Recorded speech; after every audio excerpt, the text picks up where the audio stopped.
So good morning, everybody. My name is Pim van Baarsen. I'm CEO for the Service and Technology Cluster. Welcome to another one of our webinars. Webinar today is held by Whitecap Consulting. Should be a very interesting session. Very much looking forward to this one. As per usual, before we kick off, this is obviously part of a whole series that we're doing. And if you want to look back at any of the previous webinars that we've held, please visit our YouTube channel where you can see all the previous ones. But also, if you want to have a look at all the ones that are coming up, please visit our website, which is silverstoneTechnologyCluster.com, where in our events list, you can see all our forthcoming events and webinars as well. So please have a look to see what's there that piques your interest, and then sign up for them as well. Now, obviously, today's session is recorded, and the presentation that will be delivered will be shared with everybody as well, and you'll also receive the contact details of the presenter. So if you did want to follow up with everybody or with anybody, then you can do so. As there's quite a lot of you, rather than what we sometimes do, where we want people to give us a wave if they want to ask a question or anything, could you please use the chat functionality if you have any questions, and then we'll feed them into the presenters afterwards. And also, I think if we could hold off on the major questions until after the presentation, that would be quite useful. So we'll hand over to Lal and his team in a moment, but then we'll do the questions afterwards. So hopefully everybody's okay with that. So I'll hand over to Lal now to start the session. Lal, over to you. Great, thanks, Pim. Morning all. We've called our presentation today New Normal, Post-COVID, or the Great Reset. What we aim to do today is give you some food for thought. We're looking at the world from a commercial strategy perspective, and we're going to talk you through our current collective position in terms of where we are in this cycle. We're going to think about some of the sectors that we see that are winning and some that are losing. We'll emphasize the need to analyze and plan to ensure that you realise that tomorrow is going to be different from today. And we'll also encourage you to reflect on your organisation's purpose. So hopefully we'll have sparked some questions and gained your perspectives at the end. However, before we start, just a few words on who we are. Whitecap is a regional strategy consulting a regional strategy consultancy operating across a number of markets in the UK. I'm a director of Whitecap Consulting. I'm based in our Milton Keynes office. We've now been a member of the STC for 2 years, so we're quite new to it, and we're starting to get to know people in the STC, which has been great. David and James are my two associate directors colleagues. David, based in the West Midlands, is a logistics, aerospace, engineering and technical innovation guru. And James is our manufacturing and innovation guru based up in the Northeast. So those two guys are also on this presentation and will be presenting later on. So I just wanted to introduce those guys as well. So in terms of the pandemic, so we've all adapted our lives in various ways. I'm not going to go through a list of how we've adapted this, but instead I just want to give you an example on screen, which is this is my friend Chris, who started up a gin distillery just at the beginning of the year 2020, and he's moved from being a gin distiller to an online mixologist, and he's been hosting online Christmas parties, helping people mix their cocktails and get drunk at home in their own homes as part of their Christmas get-together. So people have adapted in various ways. We've all been through it. If we look at January 2021, this has brought our third lockdown and the highest number of COVID cases seen since the pandemic started. We're all absolutely aware of that. However, we are hearing and seeing renewed optimism now from our clients and from our networks that really, due to the vaccine rollout, the confidence is kind of starting to come through. According to the BBC, all of the over 50s will have received their first dose of the vaccine by the end of April. So that date, that kind of longer term view of being more confident is there. You can see it. So with that level of confidence, this is now the ideal time for reflection, to think about what this means for your organisation or your business. And the first thing to do we need to do is kind of look back at what has changed, and then think about how that goes forward.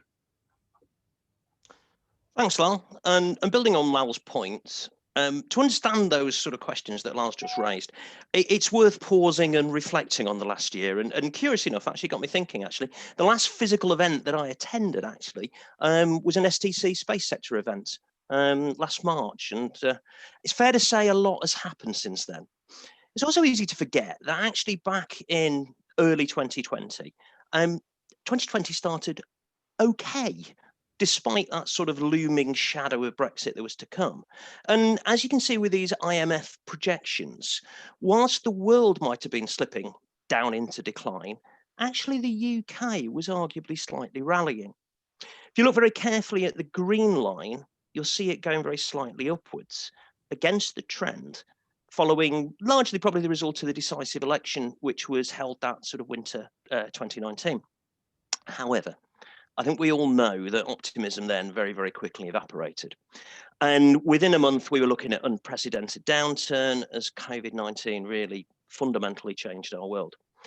And it's fairly unsurprising to say that we haven't really recovered yet. As these latest ONS figures show, despite the fact that we had some strong growth last summer, lockdown 2 began to set the trend back down again. And that's even before figures have been released for the current lockdown. It's not only the severity of the economic change that was unprecedented, it's also its comparatively asymmetric impact. Previous, inverted commas, normal recessions tend to see a sort of fairly consistent across the board decline.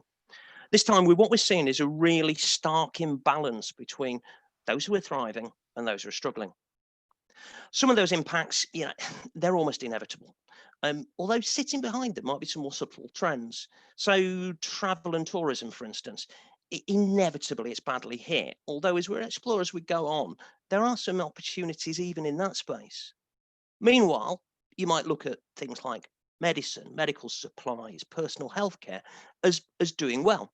But the counterpoint here may even be that with all the rush to vaccines, perhaps other developments with longer term impact may have been a little bit more delayed. What is probably unavoidable, though, and most relevant really to the cluster and everybody who's on this webinar, is that many of the STC members will inevitably have been exposed to this red zone on the left-hand side, particularly those who are in automotive and in aerospace. And it's sad to say that there are really, at the moment, there are probably more losers than there are winners. These graphics show growth rates of manufacturing and service sectors in October compared to February. Now, I appreciate the details are a little bit small on the screen to read all of the individual sectors, but it's the overall shape that's most significant.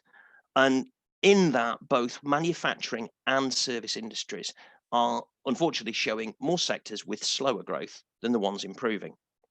Now, this is just readily available Office of National Statistics figures, and it's based on their monthly business survey. There is a lag, inevitably. So the last time the ONS actually issued these particular formats of charts was in October. But if you look at the November data, actually, it's represented differently. But in fact, the situation may be, in fact, slightly worse rather than better. So if we do take a look at the winners, apologies to ABBA for the title there. I've focused largely on the manufacturing category. Manufacturing and services, it's not directly perfect for an STC perspective, but we think manufacturing really has a sort of a closer link to the engineering and technology businesses within the cluster. There is certainly evidence of sectors that are relevant to the cluster performing, particularly such things as sort of manufacturing, electrical equipment, medical devices, which is embedded within the other manufacturing category. But there's an almost inevitable defensive shape to this and a move towards pharmaceuticals and staples such as food and chemicals and the like. Now, the underperforming sectors probably come as no real surprise again to this community.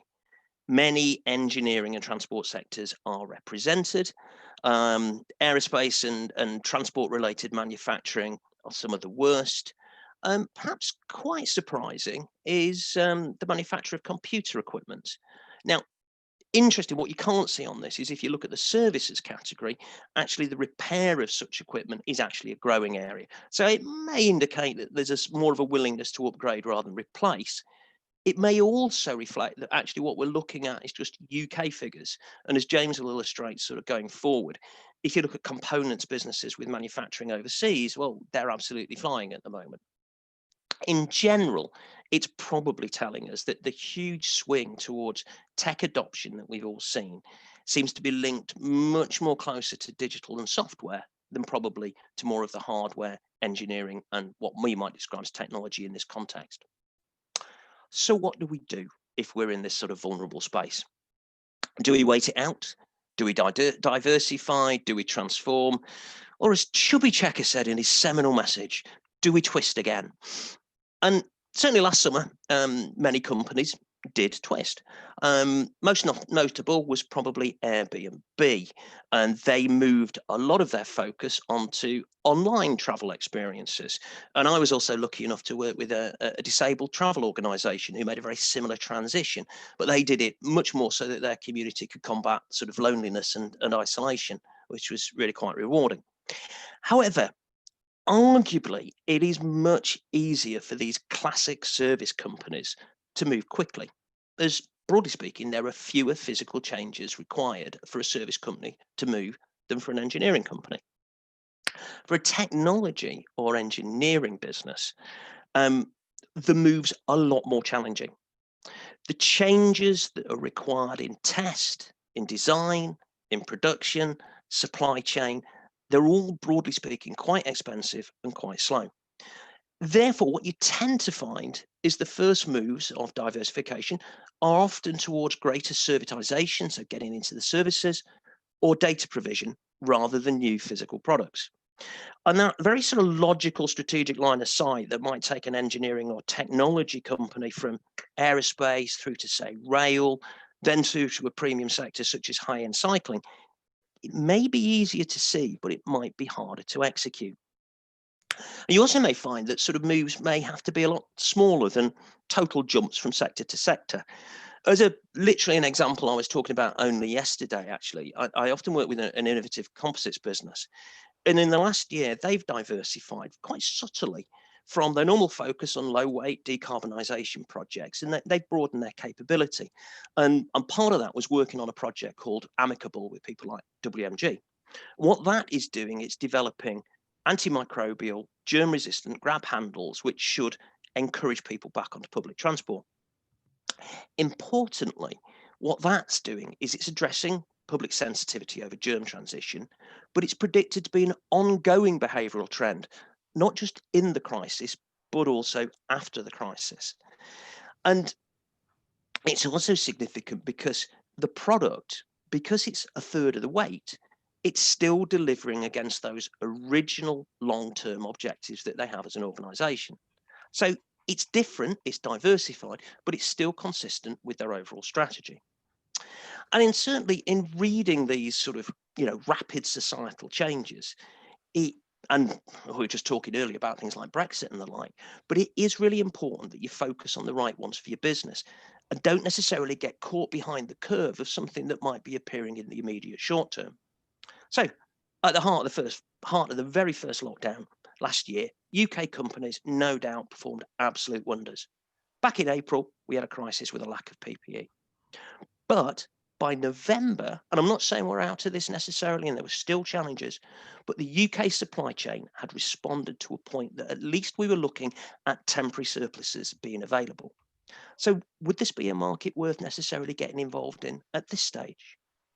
Short-term pivots, short-term changes, they're certainly agile, but they may often only address short-term. And okay, and in this instance, life-saving, but nonetheless exceptional scenarios. And it may be that the longer-term trends, they're harder to address. So how to get it right for your business?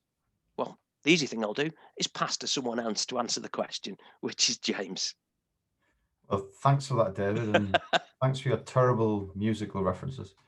No, fantastic music references. Okay, so how do we react to this data? So David's giving you a lot of a bit of a data dump on what's up, what's down, the complexity of pivoting, the subtlety of change, how you should focus on the medium term rather than just short-term impact, because we're overstocked now on the things that were a crisis a few months ago. So there's lots of different views. So David, please. So McKinsey's talks about reinvention. We have Deloitte talking about balancing. We have, Accenture just saying, look, forget COVID, just look at your agility, because agile companies grow faster than non-agile companies. The profits are higher. If you look at PwC, one of their stress points is about your cost restructure. So if you reach out to try to find out answers to some of the long-term questions, it's pretty confusing. So first, it's probably good to look at on the next slide what actually did happen. This slide's really interesting, so I want you to have a look at this and read it through, and I'll sort of narrate it a little bit.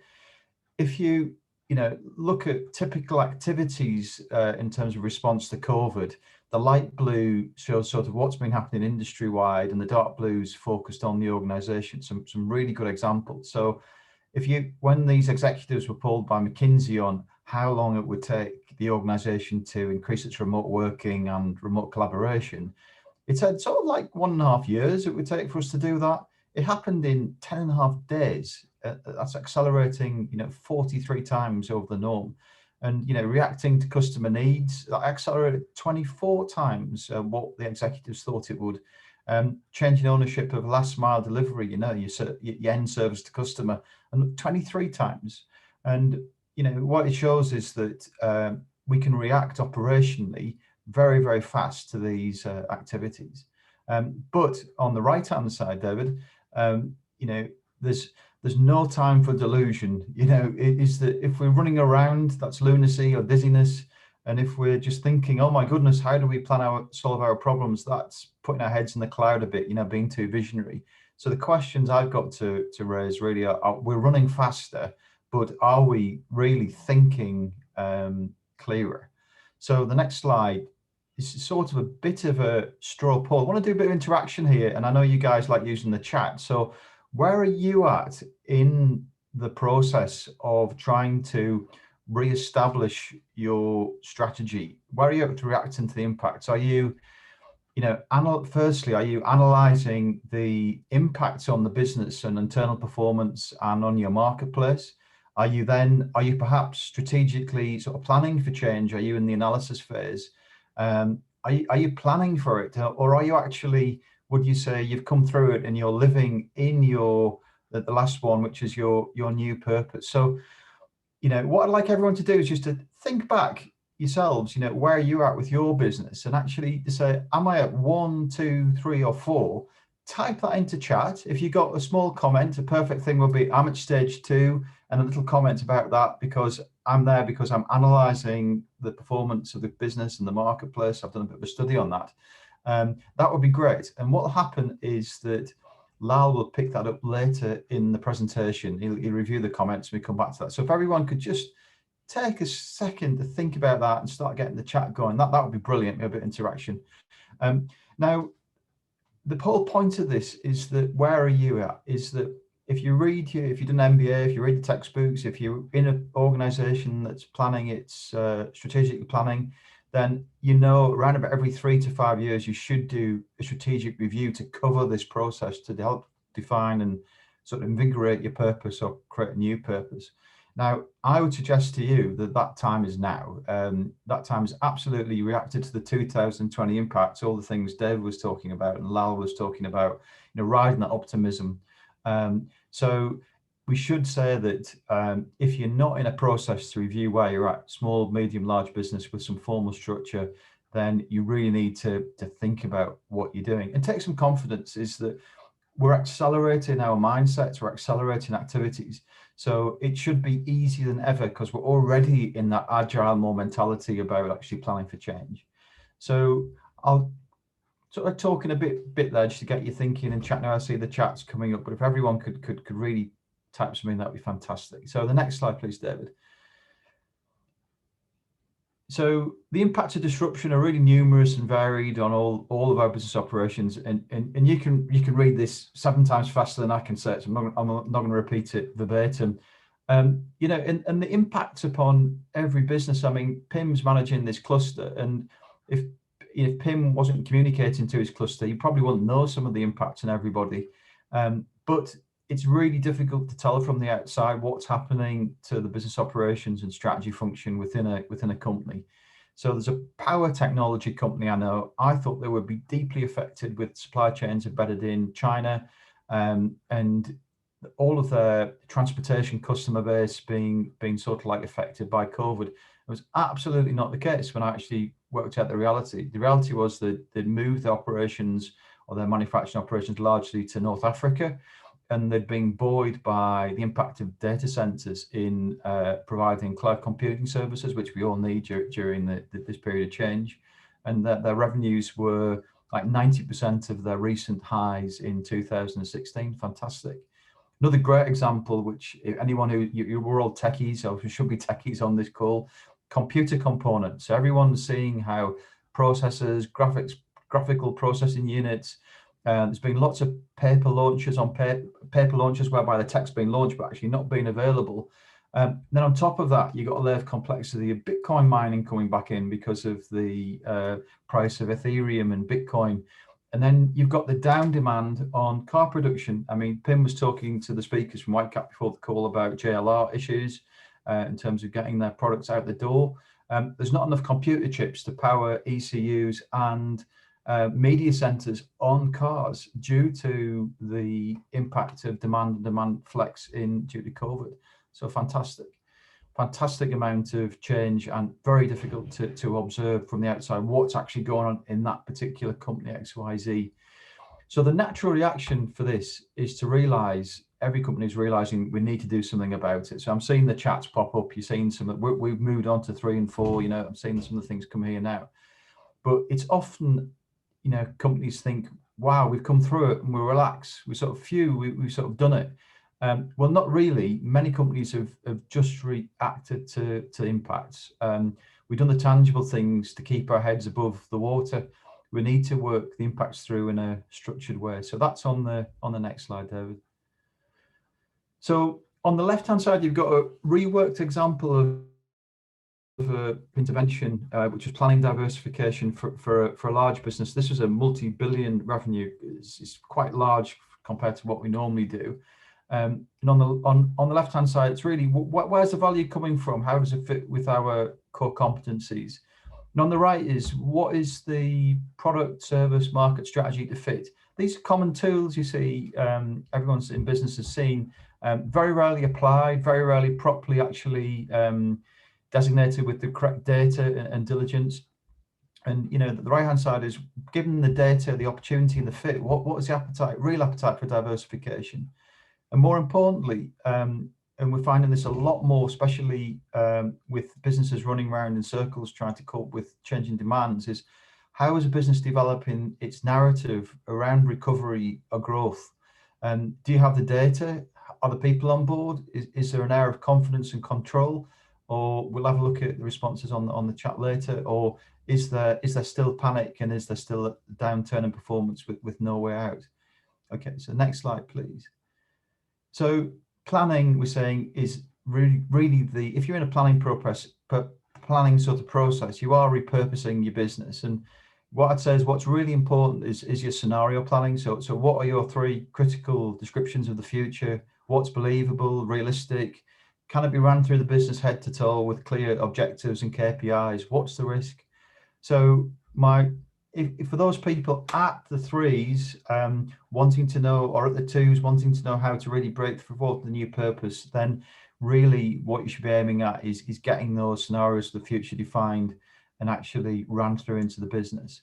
And what about your business purpose? So what about your purpose going forward? And I'll hand you back to Lal to consider how to actually to cover that action.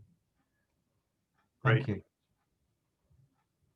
Thanks, James. I was looking into the chat, and it looks like we're from the people who've scored that where they're at. We've got probably half of us around 3 in terms of we're planning, we're implementing process changes, and the other half who have commented saying we've read the trends, we've got our new purpose in place, which is great. So yeah, our advice is actually to start with purpose. So almost take that fourth point there on the screen and take that as where you start from, which might sound counterintuitive. Let me tell you why we think that is the right thing to do.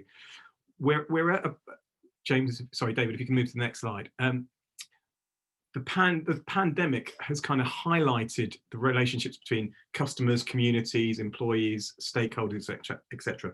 We've been working in terms of new ways of working. We've been looking at communities. We've switched, we've pivoted, we've supported communities with PPE production, etc. There is this feeling that we've all been through this together. We've been through a crisis together. And what recent studies have shown is that purpose-led organizations perform better than profit-led organizations. Research has shown that employees who feel purpose at work are 4 times more engaged than those where purpose is not activated to the individual employee's purpose. So therefore, purpose right now is something we should kind of almost start with. Now, what does that mean in practice? When we say, let's look at purpose, how do we start that? The first thing to do is kind of reflect, and this is going to take time and investment. It's a process, but it's well worth it. It'll take a collation of insight from your stakeholders. It will take dialogue. So this is not about a management team sitting around a whiteboard to say, based on what's happened with COVID, has our purpose changed? This is about really understanding your colleague who's been homeschooling and has been looking after vulnerable people in their village, understanding how they feel and how do they feel about the organization they now work for. Do they want that organization to change, have their own personal purposes and their personal perspectives change? So understanding that. And that's going to iterate, that's going to take time, but you may jump from impact analysis back to purpose and back to impact analysis, but it's well worth it. The thought we want to leave you with is purpose-led organizations perform better than profit-led organizations. And we think that is somewhere that we should start in terms of reviewing where we've been, reflecting on where we've been, and thinking about whether or not we need to reset. Thank you for listening. I think we're going to ask your questions now. Excellent, thank you all. Very, very interesting. Let's open it up to the floor if anybody has any questions or comments. I can't see anything at the moment, but I'll kick off then. Before we kicked off, we were having a brief conversation about Brexit and things, and I think it's quite interesting to touch upon that. In terms of the danger between getting sucked into short-termism and long-termism. Could you maybe talk to the audience here about that and you know, how you make sure you identify sort of which is which and not get sucked down the wrong path? I think maybe David?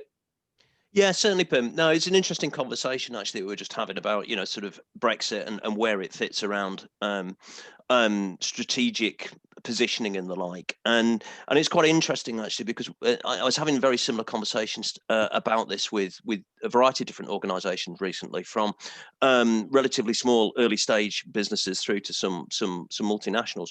And the interesting thing, and I think it links back to what we were talking about being careful not to get short-term immediate trends mixed up with longer-term strategic trends. There is a danger that a lot of the operational issues that we're now seeing around Brexit are exactly that. They are operational issues. They're very, very serious operational issues, and in no way sort of underplaying the complications that they've had. But a lot of the strategy around what to do with Brexit, everything from nearshoring to building up stock profiling and stuff like that, most of that really was probably a strategic decision of anything from 2 years to sort of 18 months ago. That's been really when I see a lot of that's going on. So I think the key things around Brexit at the moment would be looking, yes, at the short term, but in an operational context, but trying to decode what the longer term issues are coming out of Brexit, which, as I say, that may be related more to what your sourcing profile might be. That might more be related to building more resilience into supply chains than they've been in the past, because they've always been very just in time. But we're now seeing a bit of a shift that actually organizations want resilience. So I think it's important to keep obviously a very, very clear view on what's happening, but keeping that concept, that difference at any one time between what is short term and therefore almost operational and tactical, and what is a genuine underlying trend? Excellent, thank you. One of the things that I mean, obviously, if anybody does have any questions, either put something in chat or raise a hand or something like that, and we'll refer to you. In the meantime, I kind of wanted to pick up on kind of that last slide, Lal, that you mentioned, because with the way that everything has changed in terms of the way we work, I mean, obviously, and with the whole pandemic situation, well-being of staff and employees is a big thing. How do you keep in touch with them? How do you maintain a team spirit and all that sort of stuff? I mean, funny enough, we are actually planning an STC webinar around well-being as well, which I think is up on the website if anybody's interested. But that must have quite a profound impact on sort of the business and how you go about things, because it changes the dynamics quite a bit. Is that something that you could expand on a little bit, maybe? Yeah, and I think let's do that with an example. If we look closer to Milton Keynes, one of the organisations in Milton Keynes that's HQ'd in Milton Keynes is Xero. So everyone probably knows Xero. We should, if you haven't done your tax return, you've got a few days, everyone. But Xero is a cloud-based accounting software platform, and they're focused on their target markets are small and medium businesses. They've got a purpose statement, which is to make life better for people in small businesses, their advisors and communities around the world. So that's kind of sewn into what they're saying they're about. But what's really important is how does that manifest itself? So what does that mean day to day? So you'll find free business guides for both on their website. You'll see free guides for business and accountants, not just on accounting type stuff, but also how to make your business environmentally friendly and sustainable. They've got co-working spaces in their global HQ in Auckland. Hopefully one will turn up in Milton Keynes. They've got funding programs for small businesses and charitable organisations. So when they talk about communities within their purpose and their target markets, they're trying to not just sell their software, they're trying to be part of that community. So it's almost going that extra step. So I think it's down to, Pim, I think it's down to, what we're sort of saying for organisations now's a really good time to reflect, because we've been through this crisis together and people are feeling different about what's really important to them. This whole kind of, you've talked about well-being, but there's this whole almost campaign that I've seen about being kinder to people, and how does that manifest itself in the new corporate world or in your new organisations? So those are the things you've got to think about. I think it's also sort of reflected of if you like the young people coming in that you're about to employ, because some of the feedback I'm getting is that it's much less about building a career and making money, and much more about working for an organization that reflects the similar sort of values that they have and that does good in the community and aren't particularly wasteful or environmentally damaging or any of that sort of stuff. So I think all of these sort of trends you kind of need to take into account as well and be aware of, and obviously adopt your business to suit. Would you agree? Absolutely. And again, I'd stress, this is now the optimum time, the ideal time to have that dialogue with your stakeholders, but specifically your employees. It's been hard for everyone. Let's understand how hard it is, and let's understand how would your employees like that to change in the future, in terms of when we do come back to work into that new normal. What would that look like, for example? And start having that conversation now, because it's not and I want to stress, it's not a one-off management whiteboard session that's sorted. This is a dialogue. This is and maybe an ongoing dialogue. And just building on that point, Pim, for a second, actually, just to chip in on that, is that it's important to say as well that not only is it a question of sort of engaging with your people, but your people are a fantastic source of information as well. We talk about sort of analysis and the like, and it's very easy to run off and get sort of lots of complex data commissioned and everything like that, which is all well and good. But actually, sometimes the best people who know what's going on, or at least have a sense of their sort of almost the nous of what's going on, are your own people. And we so frequently forget to ask those obvious questions. Yeah, very, very interesting. And I think as Lal was saying, I mean, now obviously is a perfect time to effectively review your mission statements and review your purpose and incorporate any potential changes that you may see. But if you do decide to do that, so you take a review and then you decide to change the way the business operates, or what it does, or where it goes to, or some of the feelings or the philosophies with it. Do you have any thoughts on how you bring people along with that? Because it can't be as simple as, I'm the founder or the managing director, this is what we're doing now, and if you don't like it, door is over there. There must be a sort of a process and a way of going about doing that. Is that something that you could touch upon, perhaps? Yeah, I think I'll take this one, Pim. Is that it's, I think, a way to, from a business perspective, the Holy Grail is becoming an agile business. It's about being able to respond to those ramp ups, ramp downs, and the ability to change your strategy. And lots of the companies in STC are quite small and focused and niche. I've got some data here, and I'm going to read it to you. So only about 12% of the companies are truly agile enough to respond to disruption.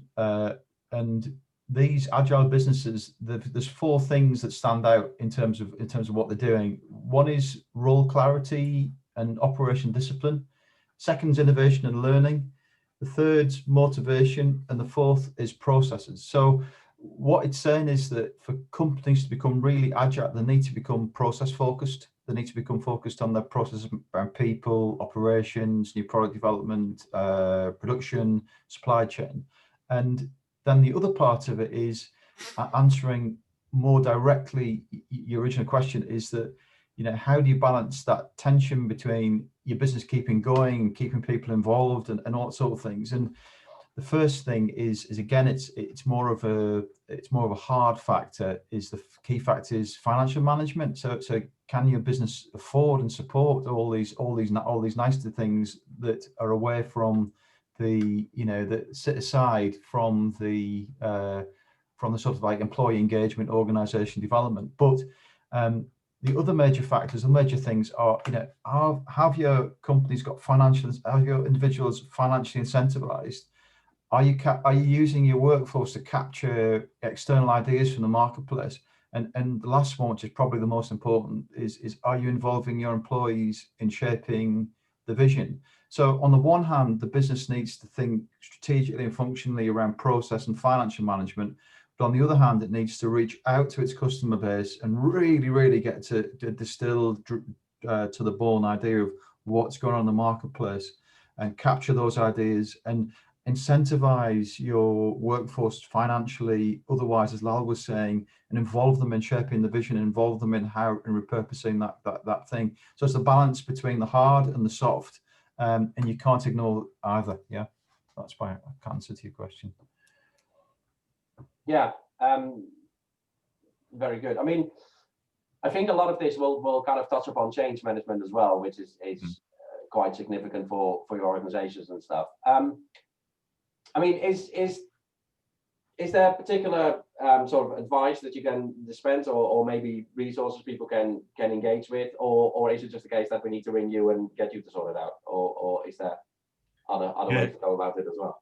I know what you would like to answer to me, obviously. I'd advocate that, the latter. Yeah, give us a call. I mean, no, seriously, I mean, each organisation is probably in a different place. So although we've seen from the scores there, actually, we're in the planning phase. I think there was someone who voted a kind of 2, but organisations in different places. Some organisations have already done this and are kind of moving forward with it. Some sectors, as David pointed out, are behind, are kind of in that losing space right now. So they're going to be in a different space to where the winning organisation might be. So I think it's a case of, think about your purpose today. Think about what your employees are saying and your other stakeholders are saying about where they are at right now, and start to reflect on that. But do it together. Do it as a team. Do it, and iterate it. This is not. I want to stress, it's not a one-off event that you do. Sort of say we've written our purpose statement, and we put that on the wall and that's it. It's not that at all. You've got to develop that, iterate that, and then say, right, so how does this manifest itself into day-to-day business? What does that mean for decision making, for example? So taking it to one stage further, if being a sustainable, environmentally friendly organization is really key to your purpose, what does that do for your decisions? That means every decision the organization takes needs to have that, that reflection of what does this mean for the environment? How do we ensure that what we're doing becomes more circular, that what we do, we produces an output that recycles, etc. So you've got to follow that through. So, that's why I'm stressing it's not a one-off, management team meeting or whatever. It's going to take a little bit of time. So I did say it needs process, and that process is the management team probably need to design that process, but obviously happy to help. And we'll have a conversation with anyone in STC at, no obligation, just to sort of say, here are some thoughts around that. Yeah, very interesting. Does anybody else have any sort of comments or questions or would like to come in? I mean, one of the things that sort of occurred to me, because you mentioned sort of involving the stakeholders, and obviously your own staff is definitely one of them, and hopefully you've got enough of a culture that allows people to sort of speak openly and freely and stuff. But clearly it would also involve sort of your clients and your customers, and especially if you want to find out what's happening in your marketplace and where you think people are going, then it'll be vital to sort of include them and incorporate them. But have you got any sort of evidence or case studies or any of that sort of stuff on how willing your clients would be to share that sort of information with you? Is that an easy thing? Have you got any data on how open are they? How easy is it to do that? Or yeah, I'll take the question. Yeah, at this moment in time, we're finding that people, because they're sitting at home, are very easy to contact, and obviously if you're part of a supply chain or a supplier, you're a risk to the larger company potentially you're supplying. So therefore it's a win-win. It's a win-win for you starting to work together to plan through change.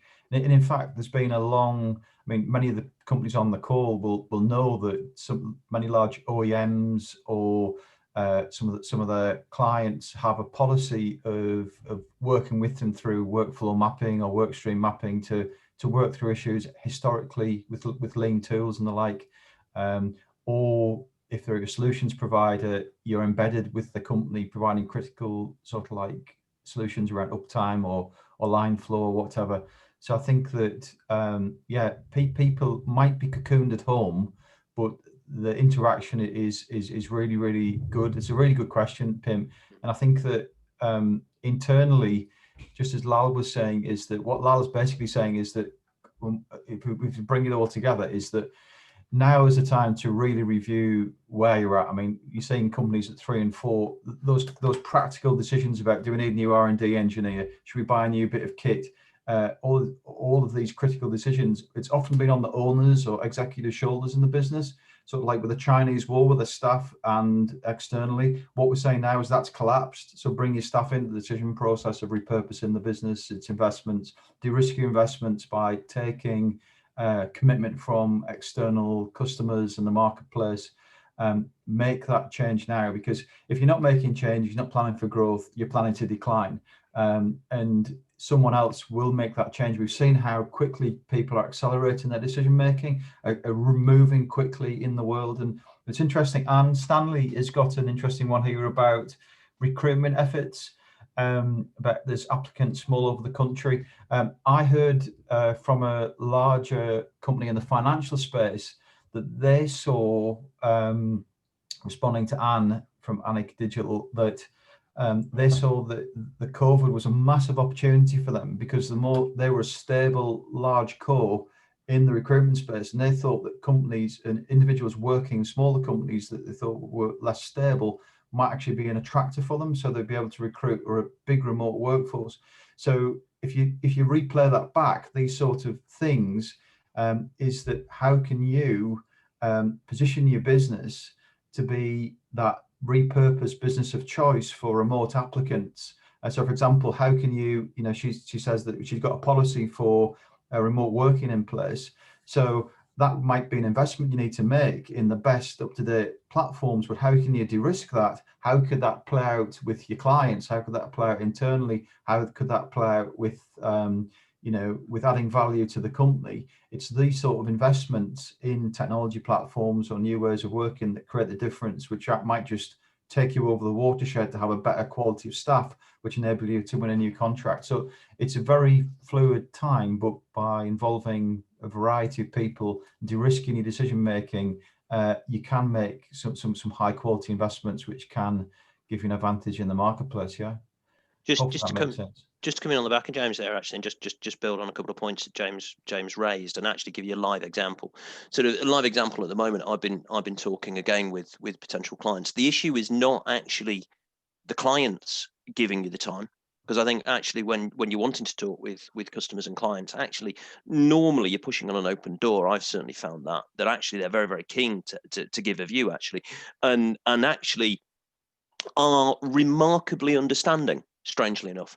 Actually, they're not the sort of, generally speaking, they don't just say, well, I want this, this, this, and this, and why isn't the organization that you're working with delivering it? Actually, quite often they are more perceptive than you would expect. And they actually go, I know these are the challenges, I know these are the shortcomings, but can we work together on why? So that's the first point that I'm finding. The second point, which is really interesting, that comes back to a combination of the points that James talking about in terms of, the sort of how you get everybody on board, and Lal's point over the greater purpose, is where you get a little bit more reticence is from some of the internal people to let you have the access to the clients. And that's actually where you do need to get those guys on board to actually say, hang on, we are all pulling in. This is not us going to them for them to tell tales on you. This is actually part of a completely inclusive project that we want everybody pushing in the right direction. And just seeing that chat come through, it's absolutely true. It is a much sort of flatter structure to get out there, but you've just got to make sure that it's how you manage the people inside the organization when you're going outside the organization, as much as it is that client relationship. Yeah, it's interesting, and just made a good comment that actually through digital technologies and platforms like LinkedIn, it is probably much easier to get in touch with the people that you need to, and therefore much lesser, as you suggest. Yeah, so really quite interesting. Sorry, Pim, can I just your question, you asked about data. There's kind of a sense of wanting to know what was behind that in terms of what was your ideal answer in terms of what you're trying to find out. Well, I mean, it's one of those things that if obviously if you're a supplier into aerospace, and aerospace has obviously gone through a hard time. Yeah. It's finding out, when is that likely to pick back up? Is it going to come back at all? What's the trends out there? How do you source that sort of information about a sector that you're active in, to find out more? And I suppose if you obviously in the sectors that you're working, your clients and your customers would be a source for that, I should imagine. But I kind of wanted to find out, how open they are about that sort of thing, and to what extent they even know that. But if we extend that question further, is, if you're already working in aerospace and you've got clients and customers in that area that you could ask, then that's great. But how would you find out about other sectors that you might not be operating in at the moment? Yeah, okay. So, and I think this goes back to the clients we're working with in terms of where they are right now. All of them, to James's point, will have a number of scenarios built. And I would encourage all organizations right now to think about the different scenarios. And those scenarios will include, the internal data they've got, and some forecasts and when they think the market might come back. And, will that be a slow comeback or a fast comeback? Those models are built with the organizations we're working with, but they keep reviewing them because, travel corridors, for example, when that changes, well, that impacts the scenarios. So, that's what we would encourage all organizations to do. There might be some publicly available data in terms of the forecasts on certain marketplaces, but again, that's down to the quality of the data that's gone into it. So I would encourage all organizations to build their own models in terms of the data they've got internally, and take their own expert views on what they think is going to happen in the market.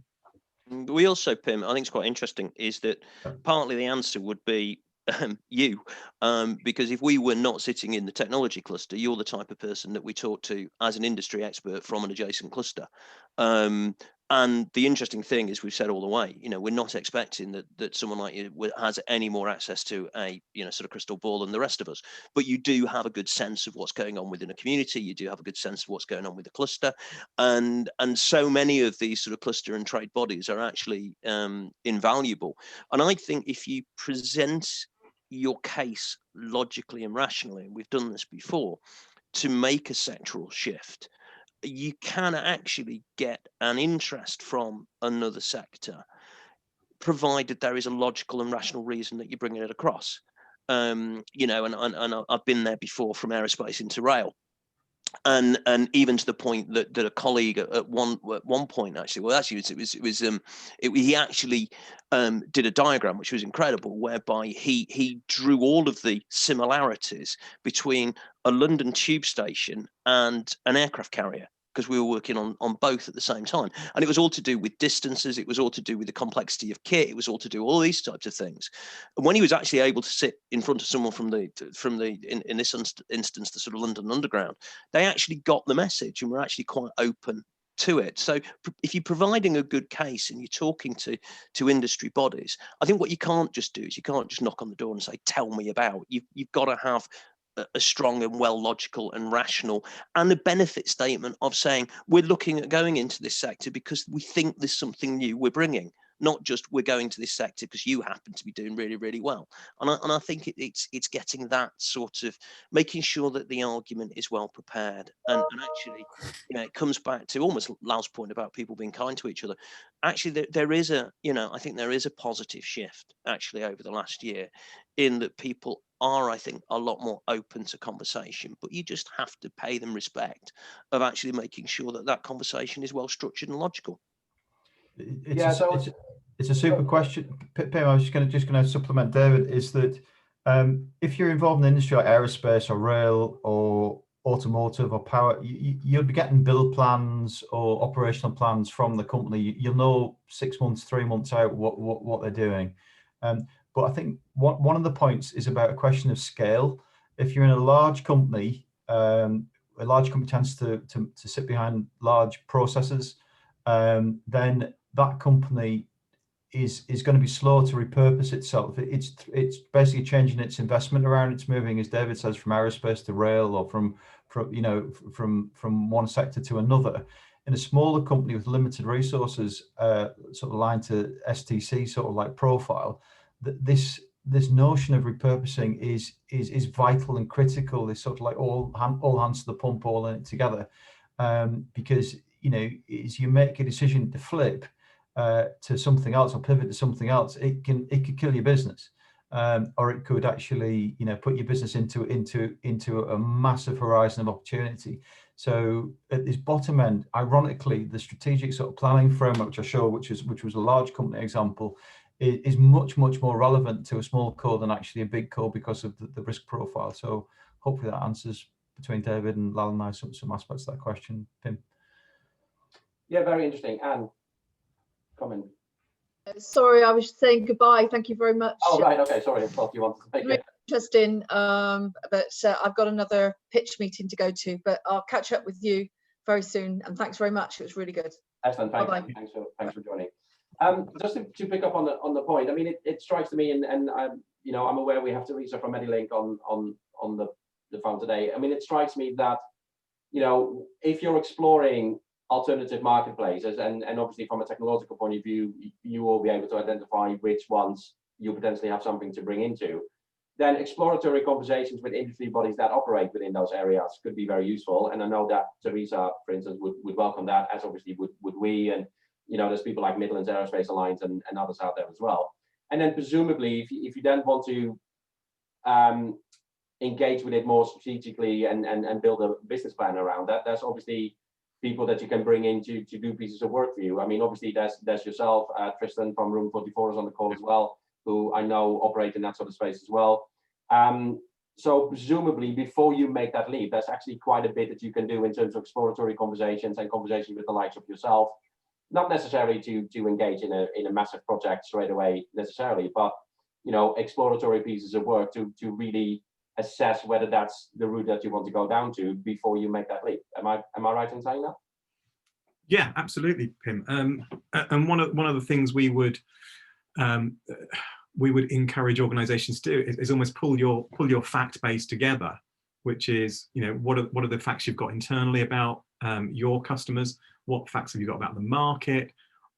If you've spoken to customers, what are the customers saying? What are staff saying? So you've almost got all of that data and insight together in one place in what we call a fact base.